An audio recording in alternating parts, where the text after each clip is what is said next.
The views and opinions expressed on any program are those of the producers and/or the persons appearing on the program and do not necessarily reflect the views and opinions of FRC Media, Bristol Community College, or the City of Fall River.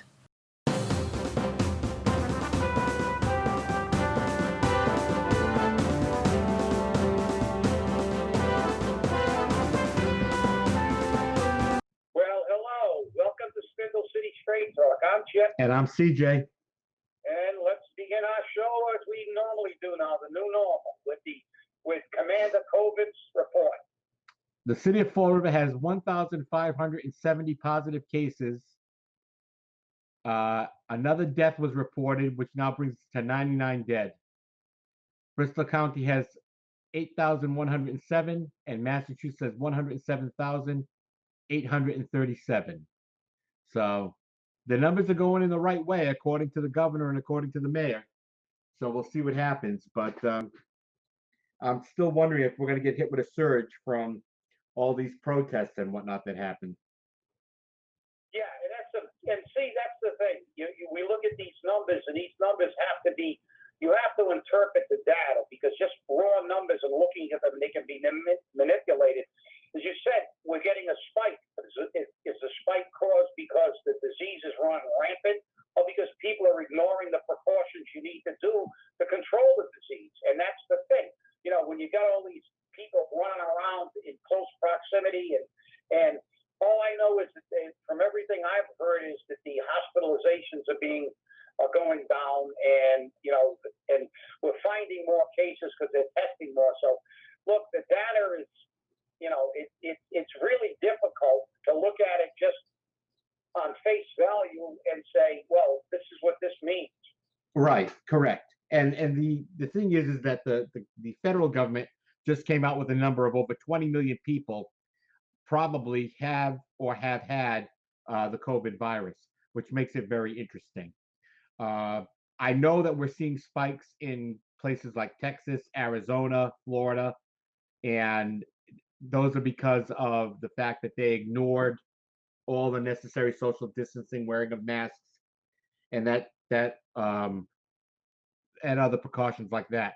So we can see what happens if you don't do it. People have been screaming at our governor because he's been so cautious on reopening our economy here in Massachusetts. Yet that being cautious is actually paying off, it looks like. But they're upset with him because he's not being as cautious with the reopening of our schools. And parents and teachers and administrators are upset about that. And of course, superintendents and school committees are even more upset because they don't have the money. because the way that they have to open the schools requires more equipment, more cleaning, more hand sanitizer, masks for the kids, and they're not happy. And as a matter of fact, as I just said, until this week, Governor Charlie Baker was facing criticism for his economic reopening plans were too strict. Now he's facing the opposite criticism, that his school reopening guidelines are not strict enough.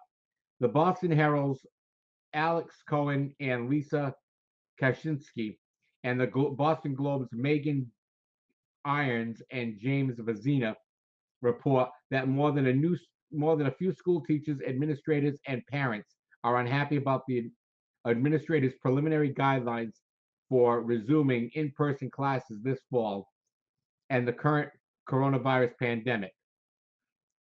Meanwhile, from the Sun Chronicle, Attleboro area administrators concerned about logistics and costs of the state's school reopening guidelines.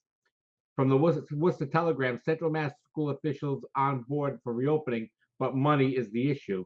And finally, from the Sun Chronicle again, Attleboro State Rep Hawkins seeks MCAS moratorium. Woohoo! I think they should get rid of the MCAS a long time ago, but that's only me. It's like they should have got rid of the SATs, but see, it's ironic that you say that. This morning when I was watching the news, actually they brought something like that up about schools, and they cited a very interesting statistic. They said that there were daycare facilities for essential workers that were running continuously throughout this entire pandemic, and they had virtually no cases of COVID. And there were a school system that went back, and there's virtually, again, we get back to the core issue here. If you pay attention to the precautions, you're going to minimize the spread. The problem here is not, look, we have a virus that, there's no refuting that. There may be a vaccine at some point this year, maybe not. But the thing is, what is irrefutable is that if you keep your distance, wash your hands, you have a very low chance of getting this thing. And the problem here is the problem that is always the core and baseline problem. People. The people in this country are spoiled. They are self-centered, and they just don't care. Their perspective is myopic. It's whatever's best for me. Like, I don't care about those arrows. They inconvenience me, so I ignore the arrows. The only laws I want enforced are the laws that benefit me, and anything that inconveniences me, I will call it, politically incorrect or give it a label of misogyny, xenophobia, who knows. And this is the problem. The problem is the population, and most of the people who are rioting probably have never been out of the United States. And if you go to the other countries and see the difference in a living standard, you find out how spoiled that our country really is. Because the first thing that I see when people leave this country is the reality that, wow, we got it pretty damn good over here. And it's true. When my daughter went over to Spain to study, she didn't, she went over to study at the University of Salamanca. And the first thing she noticed was the difference in the standard of living. What they consider a really good apartment, we consider a crap hole. And the standard of living is lower. And the United States has the highest living standard in the world. And, if you have it too long, you get like the Roman Empire. You become so hedonistic, you forget that the other people actually have to suffer, in their lives. So now the United States has evolved or devolved to a point where the people that are rioting want everything their way, and they don't care. They frankly don't care about law. They don't care about order. They don't care about anything. All they care about is, if I don't like it, get rid of it. And everything I want, you give me. And that's the bottom line. Well, you're not too far off. Hey, I want to discuss a little bit of what happened on Wednesday with me. I got kind of heated, and I started screaming, and I think it needs some clarification. I think it needs some clarification on really who it's directed at. A lot of that was directed at City Council President Cliff Ponte and City Councilor Chris Peckham. And that's where it really should have been focused. But I'm going to tell you now, I don't retract what I did or what I said. If I said it, I meant it. And I'm still very upset about it. And as a matter of fact, what happened since our show on Wednesday and since the city council meeting on Tuesday, City Councilor Chris Peckham decided it was necessary for him to explain his vote and either explain it or justify it. And I want to really get into it a little bit with him, with our viewers in regard to what he said. On June 24th, which was 2 days ago, at 9:22 p.m., he wrote, "Last night, the city council had a decision to make. Lay off 30 plus workers, city and contractual, make it almost impossible to respond to any water or infrastructure issue, and not have enough manpower to maintain our water and sewer infrastructure that is so important to our daily life.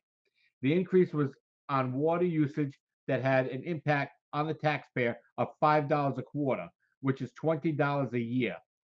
I have to stop there for a second, because you and I know that they come up with this number based on some formula that creates an average that not one person in Fall River has. That is a fictitious number. Let's make it very clear. That number is fictitious. So, Councilor Peckham, you were lied to, and you bought it hook, line, and sinker. now to continue.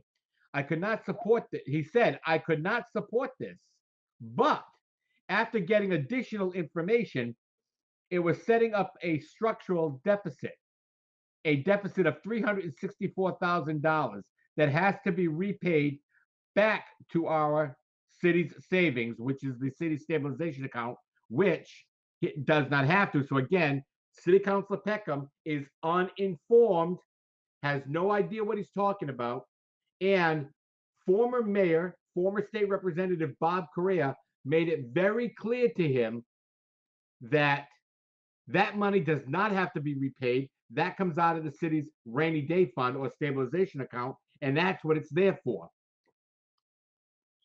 Yeah, well, let me weigh in a little bit, CJ, on this, because this really is a issue that's bothered me for a very long time. They are, they are ignorant of the facts because of their own desire to be ignorant of the facts. You sent them a letter on things. I sent them 14 pages on the budget and how much money we've saved and where did it go. The question should not be, because listen, that is the biggest cop-out I have ever heard. Shame on Councilor Peckham for saying that. Oh wait, there's more to be read about it. Believe me. Well, I'm saying, but shame on him, because every time they threaten layoffs, every time they say that we won't be able to respond to an emergency. Well, that's what the city, if that's what we pay our taxes for. If we reduce a department to the point that they can't handle an emergency, well, the entire government should be fired. We should recall them all and get rid of them, because I don't pay my taxes to pay high-paid administrators and to pay people to bullshit on figures. At the last meeting, we had a healthcare meeting yesterday, and Rebecca Cusick, the president of the school teachers, turned over and she expressed her anger by the fact Mary Shahadi continues to say that the healthcare is going up double digits. She watched the meeting, and I said again, misrepresentation of figures. So Chris Peckham's buying into the numbers that they give him. When I sent them a document with background to say that how often has this financial team manipulated numbers and been wrong. So don't use false information to justify a vote, because then it's a bad vote. Shame on you. There's a motion to table. If you're not sure, tell them to prove it. I'm waiting for one meeting. He spouted all these numbers, $300 and some thousand, and we're going to have this deficit and that deficit. And where did you find that? Who told you? A financial team? Well, ask the financial team where the $50 million they saved on healthcare went. I put that in my letter. Where did all the money they saved from the Canadian drugs? Where'd that go? We're running under budget again. We had a meeting. We got the figures through May. June's the last month of the fiscal year. We're running under budget again for healthcare, and she's trying to make healthcare an issue. I've clarified that 175 million times. And then we got people saying, "Oh, you're picking on it." No, I'm not. I'm doing my job. I'm the PEC rep for all the retirees, and I'm concerned about the actors. And it's not only me. I'm just the guy that's not afraid to say it in front of a camera. But ask Rebecca Cusick if she was happy with the representations. Ask Joe Castro. These people are dependent on numbers from people who they found gave them incorrect numbers for the last decade.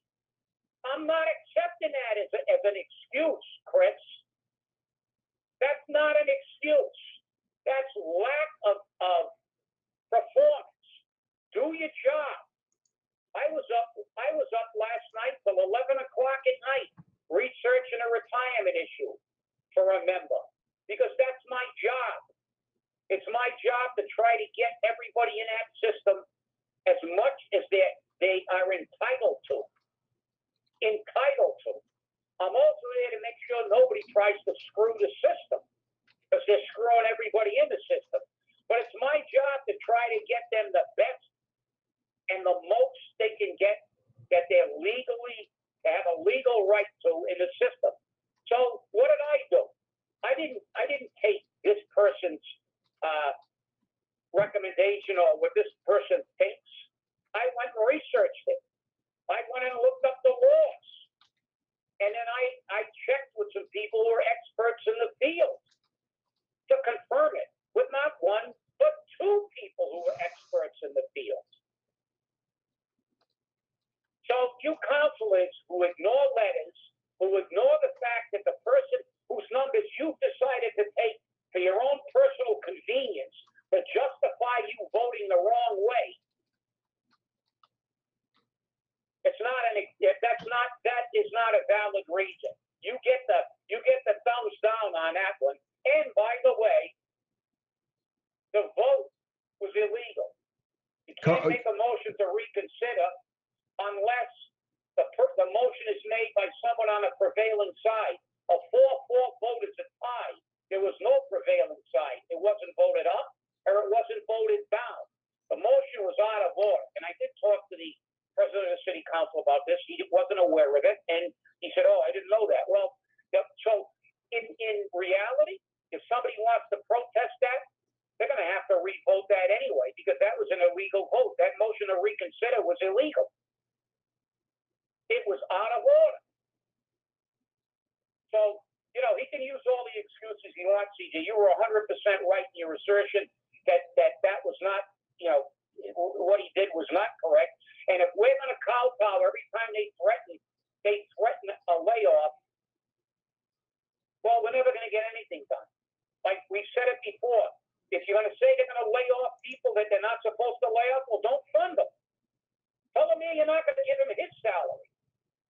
You're not going to give anybody in City Hall their salary. You're only going to pay firefighters, police officers, EMS, DPW workers, people who provide essential services. Remember when the federal government stopped? They were paying certain segments of the federal government because they were necessary. Well, guess what? You can do that, but it always amazes me how you people sit in that room, meeting after meeting, and some of you have been on there for years, and you still haven't figured out that you control the money.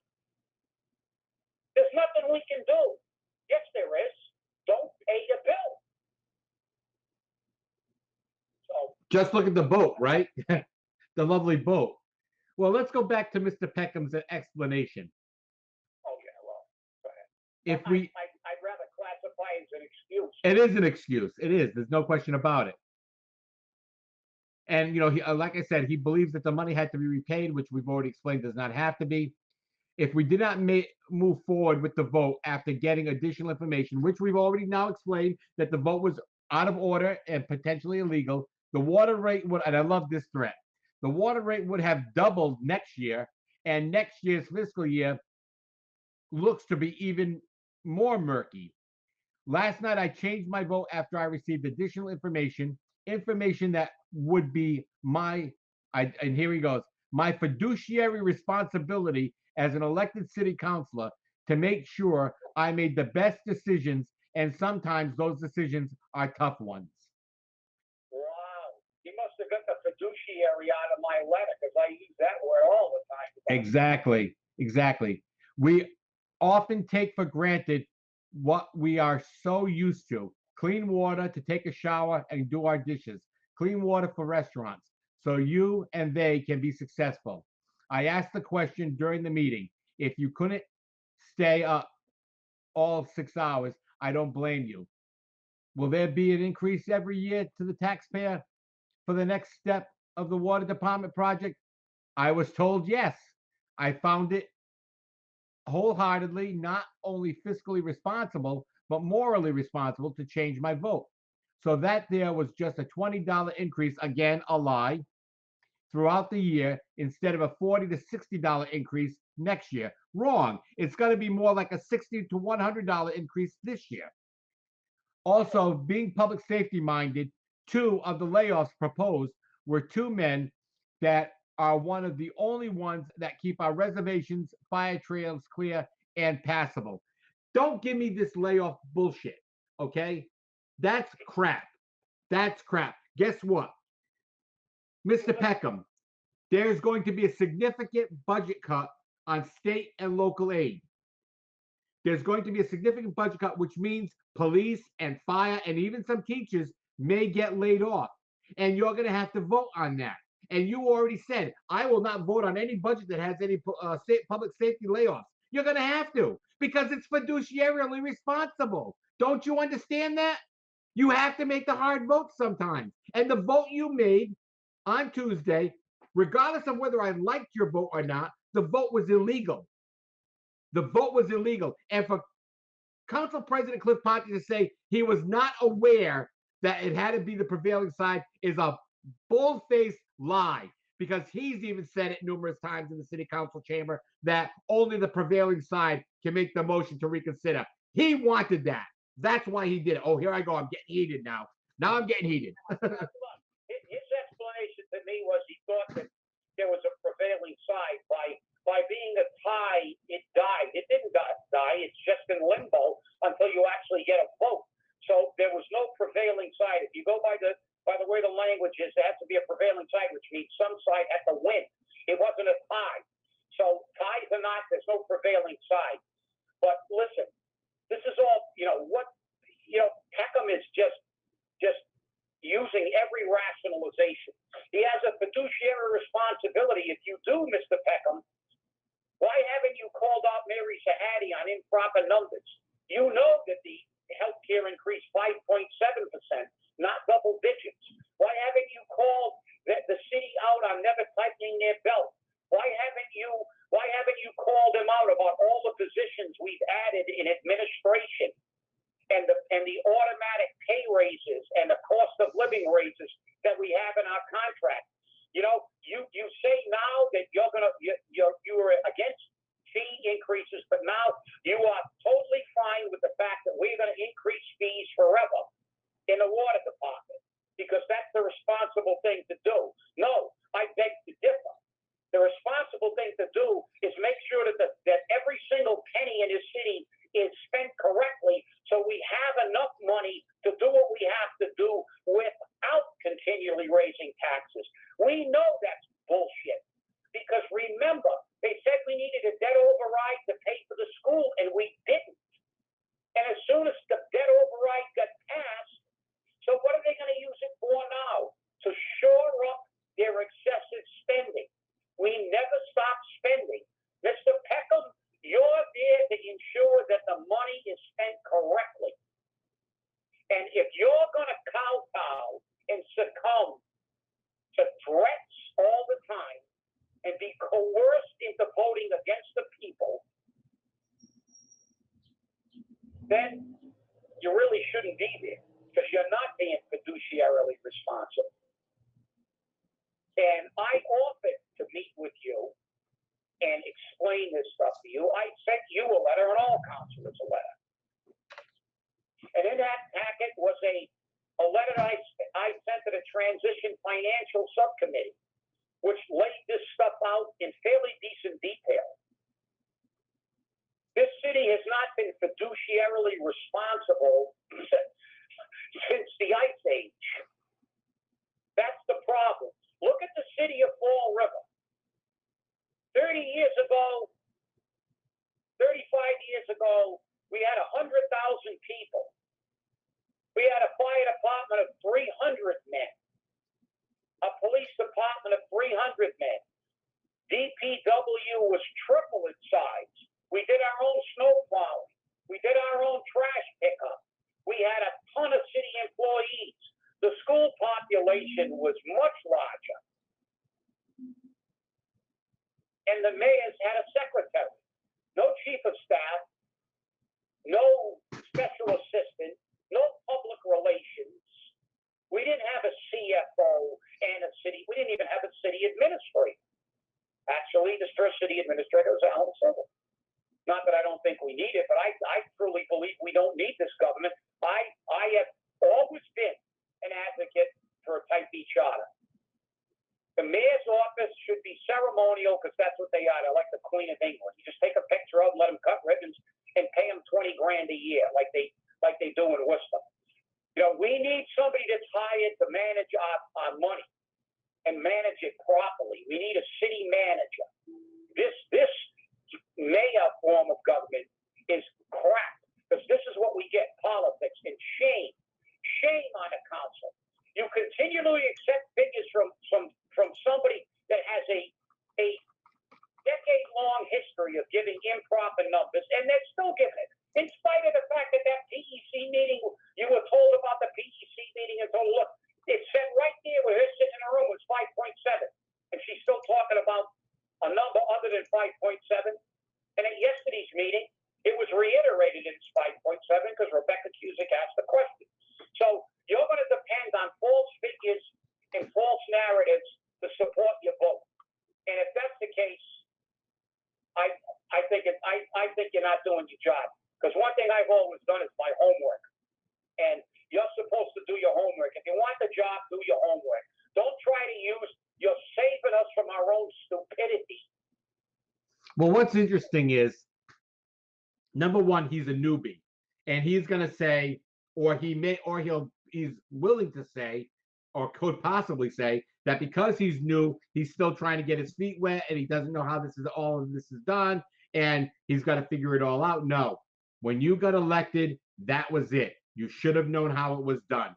You don't run for office. You don't apply for a job that you don't know how it's done. It's that simple.